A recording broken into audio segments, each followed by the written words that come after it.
During my travels across the U.S., visiting customers and speaking with scientists at various conferences, I'm surprised how many people are unaware of all that can be done with modern thermal sample introduction systems. Therefore, polymer characterization by GCMS seems to be somewhat of a secret. Today, we'd like to introduce you to techniques that will enable you to analyze any polymer, natural or synthetic, including solid samples analyzed directly, so that these polymer characterization secrets are revealed.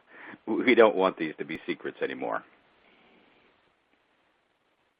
Here are some examples of the types of materials that can be analyzed and some common application areas.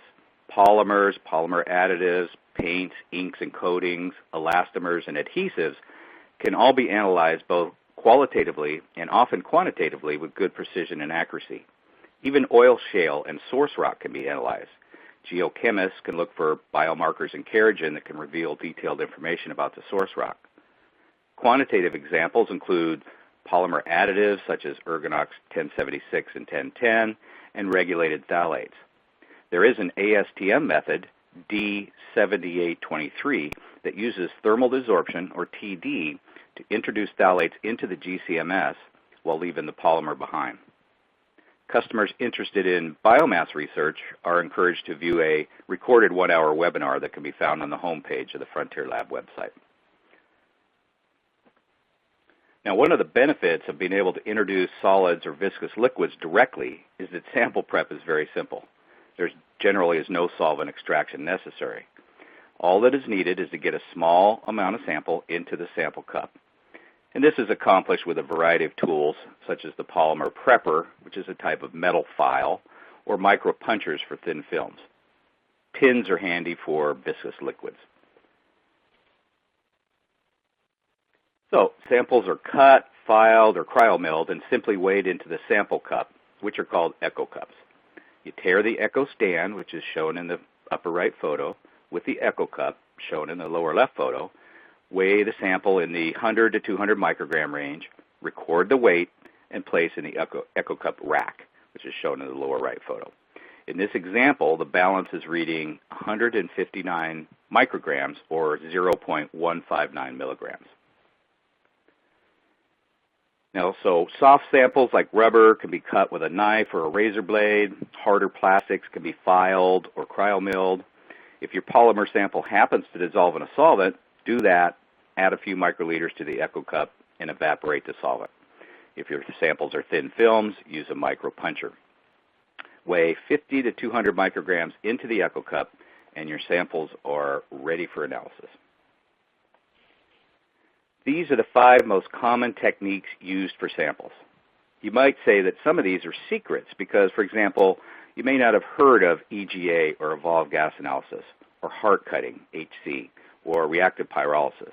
Even TD, or thermal desorption, in the context that Frontier uses it, can be used to thermally separate material, such as polymer additives, from the actual polymer. Pi, or pyrolysis, is better known, but often misunderstood. The method map is a roadmap to guide the analyst on how to use the different features of the system and what steps to take next. For all samples, we begin with using EGA, or evolved gas analysis. This provides a thermal snapshot of the entire sample from volatiles to the polymer base. The EGA thermogram then shows whether TD, or thermal desorption, only is needed or whether multiple heart cuts might be appropriate. The thermogram also reveals the optimal pyrolysis temperature for single-shot analysis.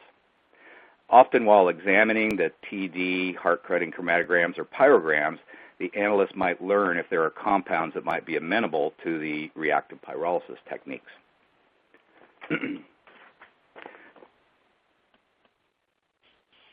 We do take full advantage of the temperature programmability of the Frontier EGA Pi 3030D multi-shot pyrolyzer.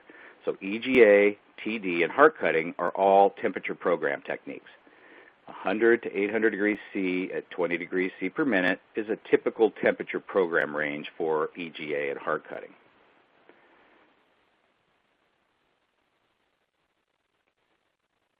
Pi, or pyrolysis, and reactive pyrolysis use the Frontier microfurnace in an isothermal mode.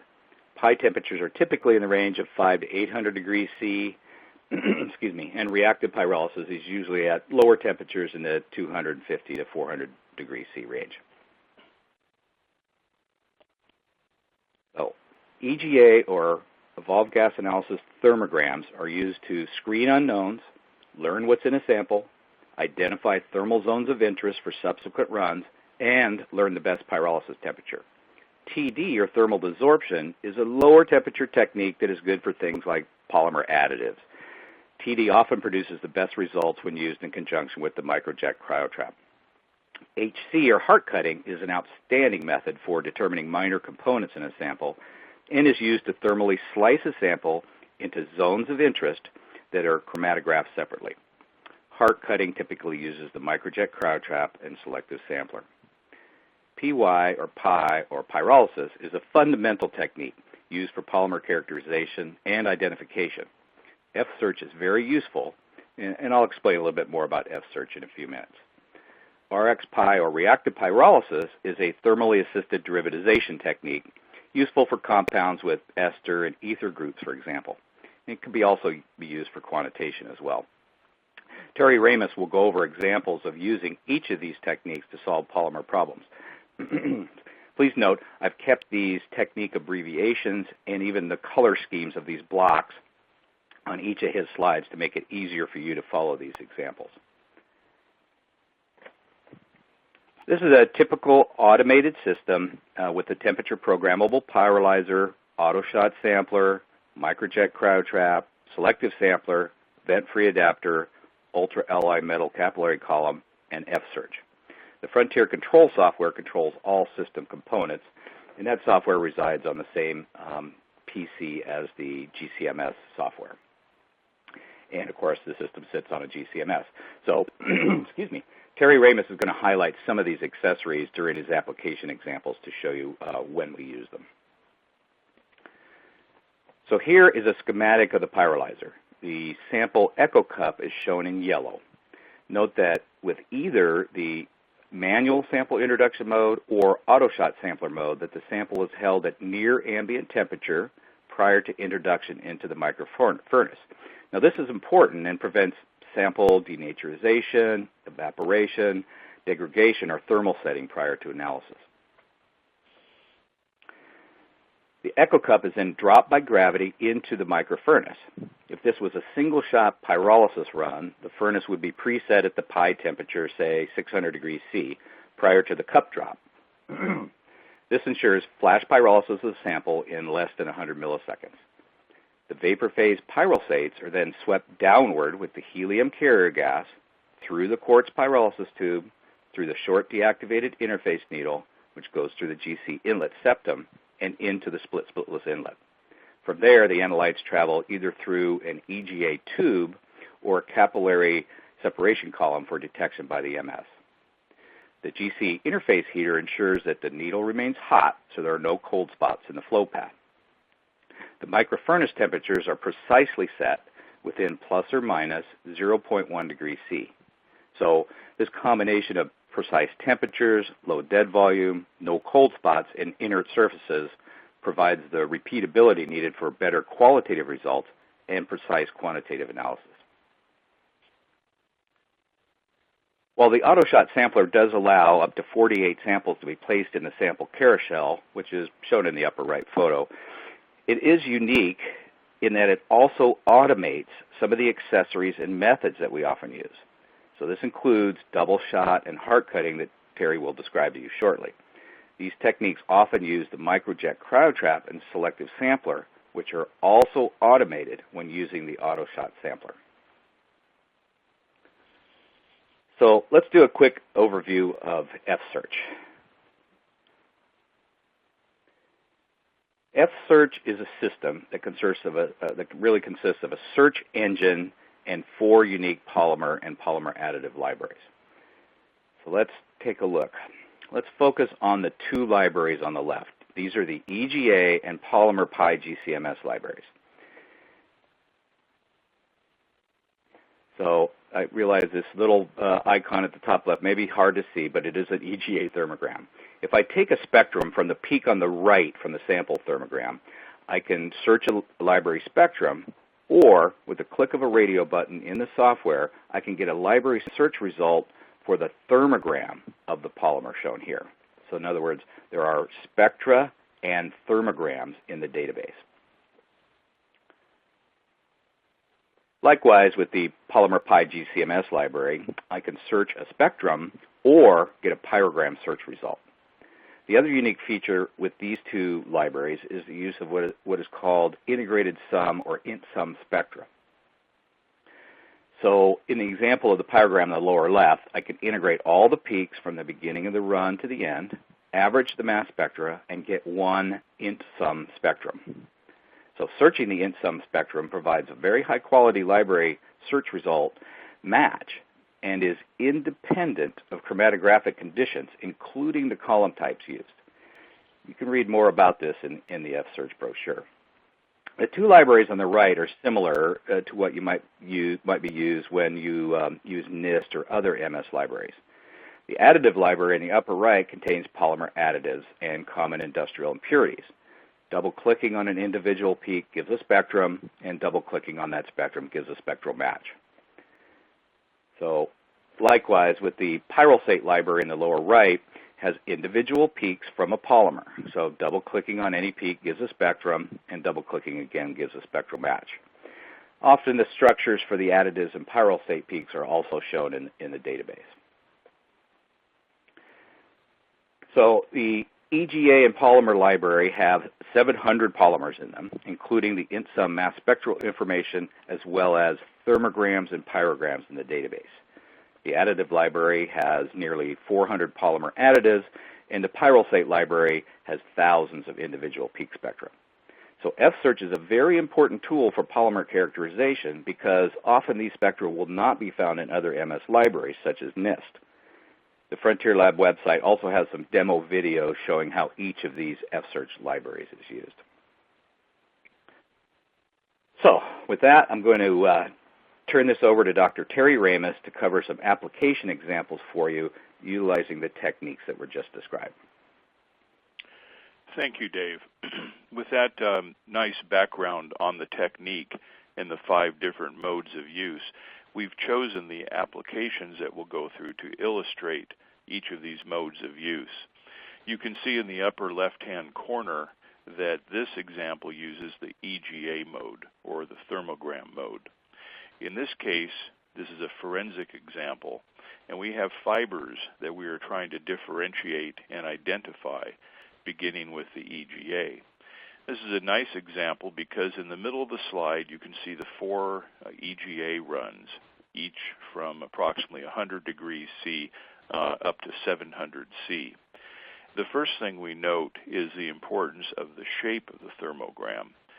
So 3 of them have a single modal example, yet if you look carefully, the apex peak of the bottom one is slightly lower temperature than the 2 at the top. In the third example, you can see we have a multimodal example. That indicates that there's 2 potentially distinctly different components to the sample. The objective here, though, is to try to identify which candidate most closely matches the unknown. So in this case, we use the F-Search knowledge base, and we find that candidate number 1, which is a polyester, most closely matches the unknown sample. And we did this by developing the integrated sum mass spectrum that Dave just mentioned and comparing those. And you can see that there is a 99% match for candidate 1 for polyester versus the unknown. This would, of course, be the beginning of this technique, and we would then go on to use, probably in this case, flash or single-shot pyrolysis to confirm. The next example also uses EGA, the EGA mode, but in this case, the purpose is different. In this case, we're trying to study an outgassing experiment that will happen during the curing of a polyimide. So this might be used in a research environment, for example. So in this case, the polyimide mixture the BPDA and the amine sulfone compound is shown are added together. And they go through a two-step heating process. The first heating process is around 150 C for 30 minutes, and the second heating step goes up to 450 degrees C. The bottom EGA run, which goes from 120 C up to 450 C, shows two distinct features corresponding to the two different heating steps. However, in this case, as the sample is heated linearly from 120 up to 450, we can explore what the components are that come off as gases. In the first heating step, we see that we have dimethyl acetamide and carbon dioxide that come off. And we can see those profiles along with the extracted ion chromatograms at 44 and 87 so that we can follow them individually, as well as a water peak that we see at 18. In the second heating step, we can see that SO2 and aniline come off. So again, this allows us to study this off-gassing and understand the curing process. The third example here, also with EGA, is a composite, and we're going to try to characterize the organic material. So because it's an unknown, we begin with the EGA experiment at the beginning of our method map. The EGA is shown at the bottom, and you can see that we go from 100 degrees C up above 500 degrees C in this particular case. We then evaluate the mass spectra that are observed during each portion of the EGA, and we're able to identify 4 different zones. And in our initial work here, we again look at the integrated sum mass spectra, and we see that zone A indicates potentially a phthalate, zone B indicates potentially a hydrocarbon wax, and zone C indicates a polybutyl methyl methacrylate, while zone D indicates polystyrene. Now, later we'll show an example where we would then take this EGA run and go through other elements of the method map, including, in this case, heart cut would be very important, in which we would generate a separate GCMS chromatogram for each of these 4 zones and confirm the composition. And so we'll show that as an example in one of our applications here. This is an example now where we'll move from the EGA and then we'll do a thermal desorption experiment. But we obtain our thermal desorption parameters from the EGA, again using the EGA as our method map.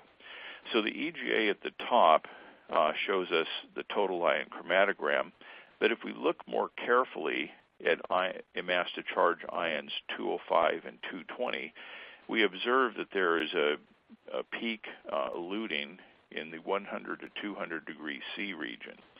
And this is likely an additive because of its low temperature elution. While the peak that is observed above 400, between 400 and 600 degrees C, that we would expect to be the pyrolysis of the polyethylene.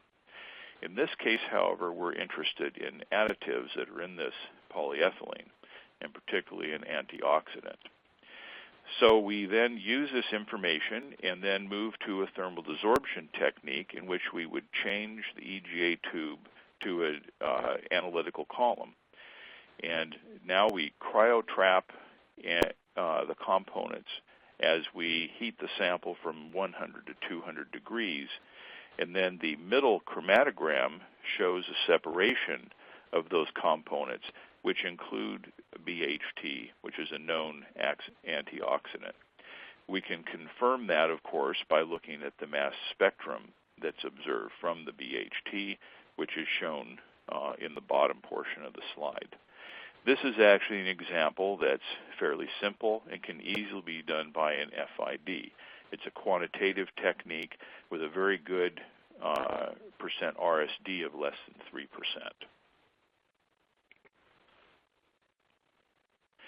Now, in the next example, very similar to the last, we again start with an EGA because, again, we want to understand the sample that we're dealing with. But in this case, the additives region is going to be more complex. This is a polystyrene example, and so you can see in the top portion of the slide, the pyrolysis portion of the sample happens above 400 degrees C up to 500 degrees C. As we expand the baseline up to 300 degrees C, we observe that there are some additives. Again, we now will heat the sample from 100 degrees up to 300 degrees, cryotrap the components, and then separate them on a GC column with MS detection.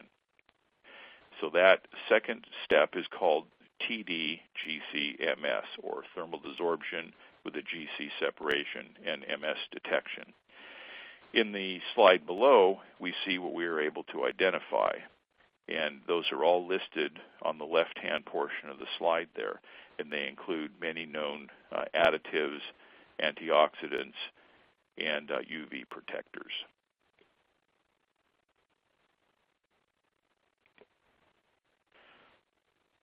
In this example, we're going to use traditional pyrolysis, single-shot pyrolysis, or sometimes called flash pyrolysis. In this case, the sample is placed into the cup. The furnace is preheated to a temperature, in this case, of 460 degrees C, and the sample is then dropped into the furnace. Pyrolysis occurs immediately, and the pyrolysates, as shown here, are separated on a GC column with MS detection. In this case, we have a research example, though, in which we are trying to study the impact of different solvent systems and different initiators on the polymethylmethacrylate polymerization. So in this case, we observe that the first pyrogram A is done in toluene, the second one is done in benzene, and the third one is done without any initiator. So the evaluation here would be, what is the impact of those different process or polymerization conditions on the resulting polymer? And what we can see is in example A, some of the solvent components are incorporated into the ends of the polymer chains. So this illustrates both flash pyrolysis as well as an application of how to use this in a research environment. Now we're going to talk about what we call a double shot. So the EGA run, as shown here in the middle of the slide, we've seen now many examples of that. We're going to take that EGA and we're going to use the temperature information to determine the best temperatures for the TD thermal desorption region, as well as a pyrolysis on the same sample. So we've already seen EGA examples, we've seen thermal desorption examples, and we've seen flash pyrolysis. So now what we will do is perform an EGA as shown here, and then we will determine which temperatures are best to look at the TD region, and then a flash pyrolysis on the same sample cup. So in this case, we will heat the sample from 100 to 300 degrees, cryotrap the components that come off. These will be expected to be volatiles, and then we'll do a GC-MS separation, and that chromatogram is shown here, the TD chromatogram. Then the cup, during this time that the GC separation is being done, will, in an automated way, be stored external to the furnace. After the GC run is done, the furnace will then be preheated to 550 degrees C, where the red arrow is shown in the thermogram. The cup is then dropped into the furnace a second time, the same cup, having had the thermally desorbable materials removed. And now a pyrogram is done on the remaining material, which would be expected to be the polymer fraction. This technique is called a double shot.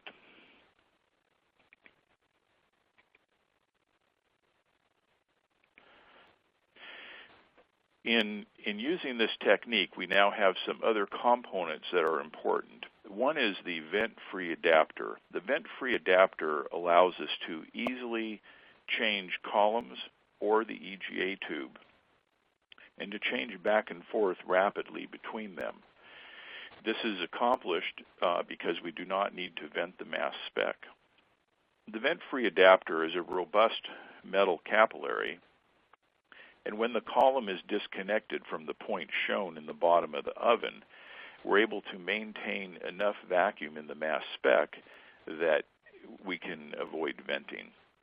So in this case, we pull out the old column, put in the new column, make the connection, give the system 5 minutes or so to return to normal, and then we're able to run our samples after that very short period of time. This system is also designed with fittings that minimize leaks.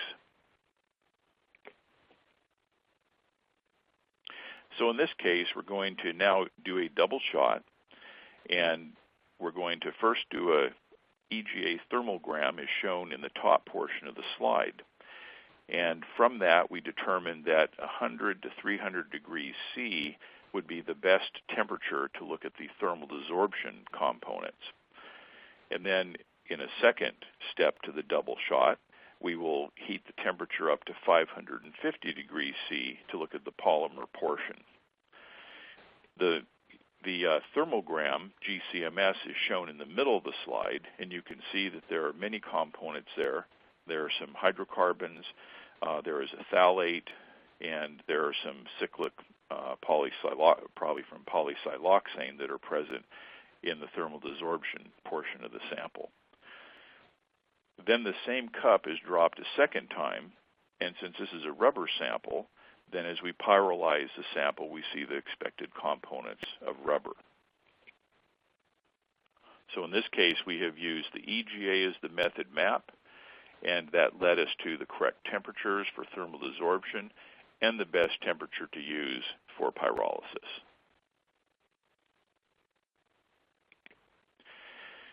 One of the other modes of use is called reactive pyrolysis. The more complete name for this is thermally assisted hydrolysis and methylation.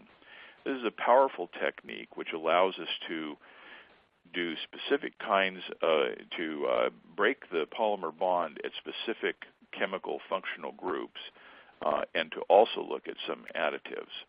The chemistry is shown here. So we begin with a polymer that might have a ester linkage, as an example.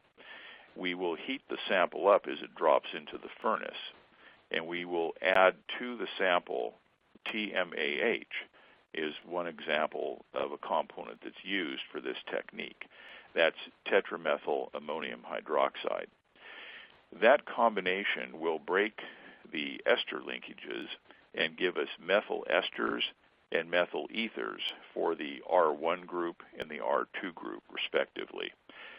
And if we have a CO2 type group with an R3 and an R4 on either side, essentially in an ester linkage, then we will get CO2 elimination and 2 ester groups. So this is the basic chemistry that we're now going to apply to some examples. In this case, what we're going to do is compare a flash or single-shot pyrolysis to a reactive pyrolysis example. So in this case, we have a polybutylene terephthalate, and the top pyrogram is typical single-shot flash pyrolysis.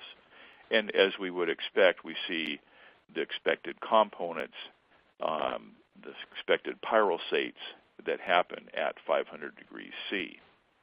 However, in the bottom example, we add tetramethyl ammonium hydroxide to the sample, and we end up breaking the linkages such that we get the butylene groups that come off as a dimethyl ether, a C4 dimethyl ether, and then the original terephthalate with ester groups on either end of the terephthalate.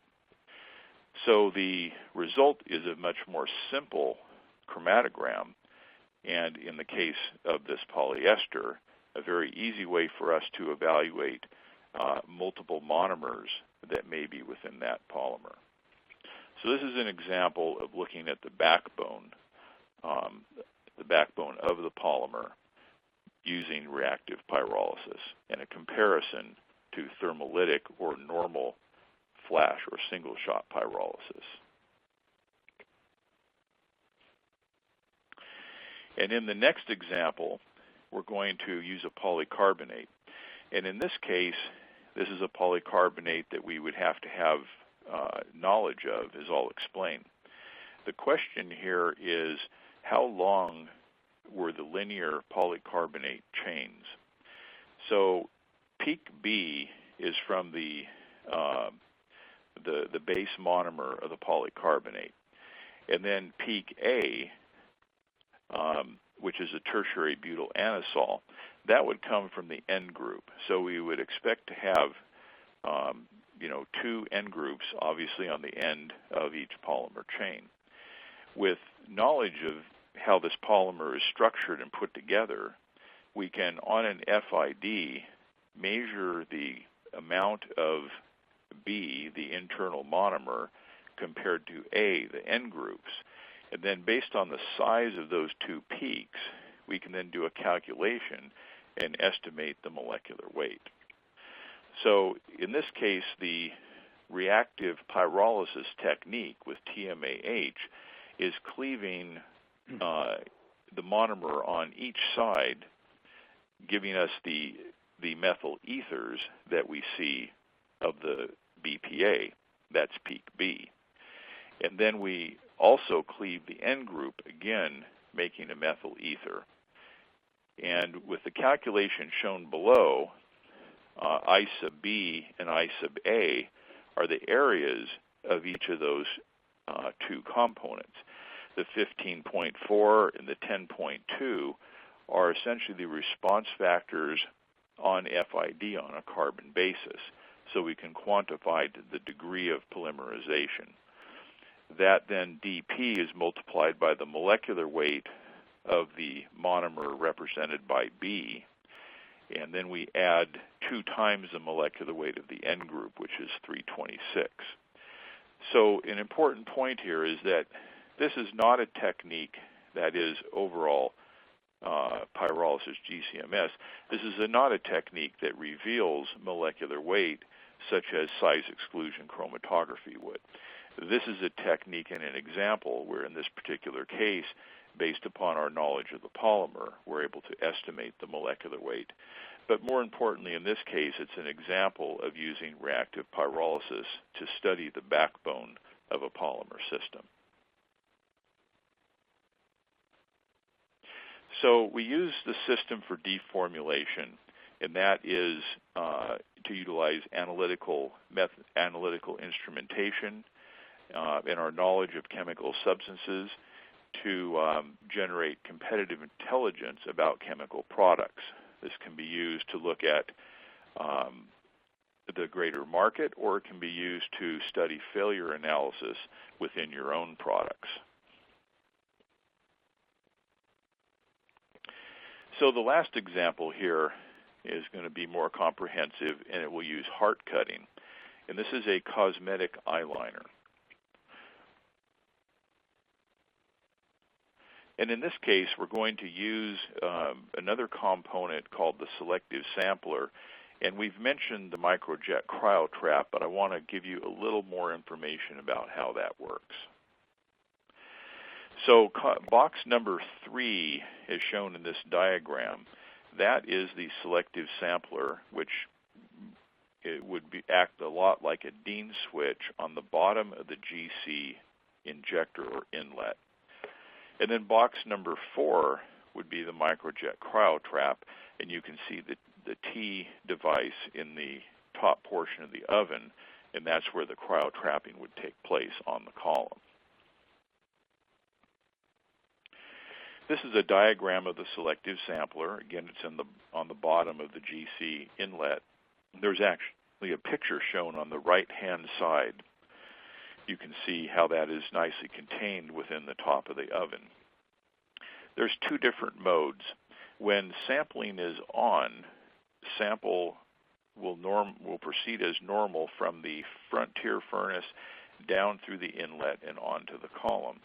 However, once the selective sampler is activated, sampling is then turned off because helium gas coming through the side T goes backwards up through the inlet and out the split vent.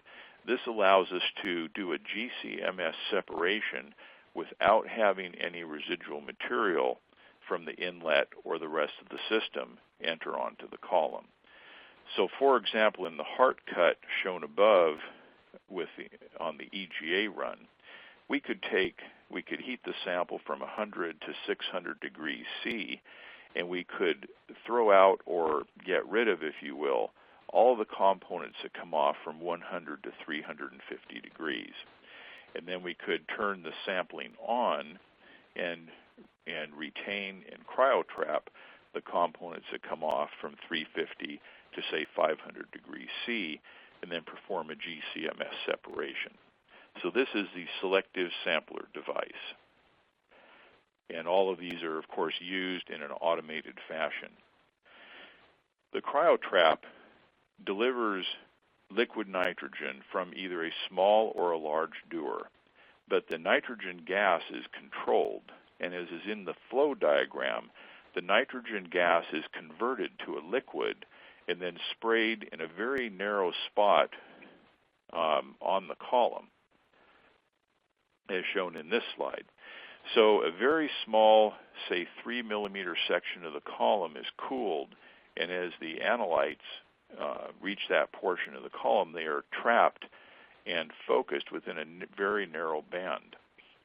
Of course, this generates high-resolution chromatography.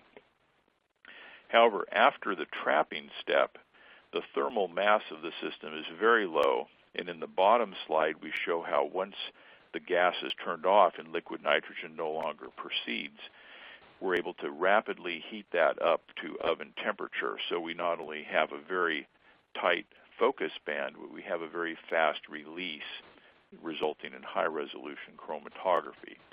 And part of the secret of the technique is how the water molecules within the oven are iced onto a glass device that's shown in the top portion of the diagram, keeping any ice off of the column itself. So now back to our example that we're going to use with the cosmetic eyeliner. We're going to use the EGA condition shown on the left. We're going to go up to 100 degrees C, and then we're going to heart cut. The modes will be shown in the next slide. And to do the heart cuts, we're going to have a GC column in place, and we're going to sequentially cryotrap and do a GC separation from 40 to 300 degrees C. This shows the EGA of the cosmetic eyeliner, and you can see in this case we're able to identify 5 different regions of interest, and we use extracted ion chromatograms below to help us identify which are the chemically unique different temperature slices or regions of interest.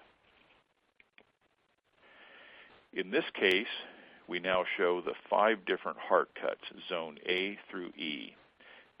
Sequentially, we heated the sample up to the corresponding temperature range, cryotrapped, and then performed a GC-MS separation. So in this case, we see that in zone A, we have moisture agents. In zone B, we have several preservatives we observe. In zone C, we have a skincare product, which is a organic ester. And then in zone D, we see the polymer, the acrylic polymer from the eyeliner.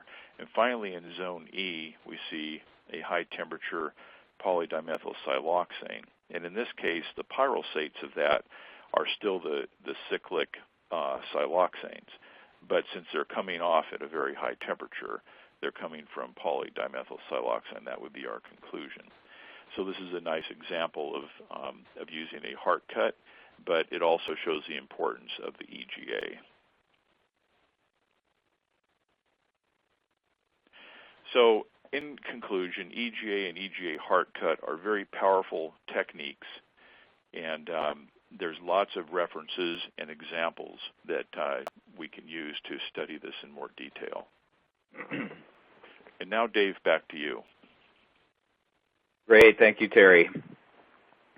So one of the final secrets to be revealed today is this PyGCMS book, data book of synthetic polymers. This book is really a knowledge base of 163 polymers and includes pyrograms, EGA thermograms, and even reactive pyrolysis information on 33 condensation polymers. So each pair of pages in the book is laid out the same way for each polymer. The upper left page has the polymer name and structure plus the pyrogram at 600 degrees. Below is the peak assignment table, has molecular weights, peak intensities, and retention indices. And on the right side of the page is the EGA thermogram for every polymer and the average mass spectrum. And then below are the mass spectra of the top 10 pyrolysates of each polymer and their structures. So this book is extremely helpful when used in conjunction with F-Search, especially for examining unknown polymers. In the U.S., our seminars and training courses, we routinely hold F-Search workshops, and we use this book as a guide and a learning tool. So it's quite valuable.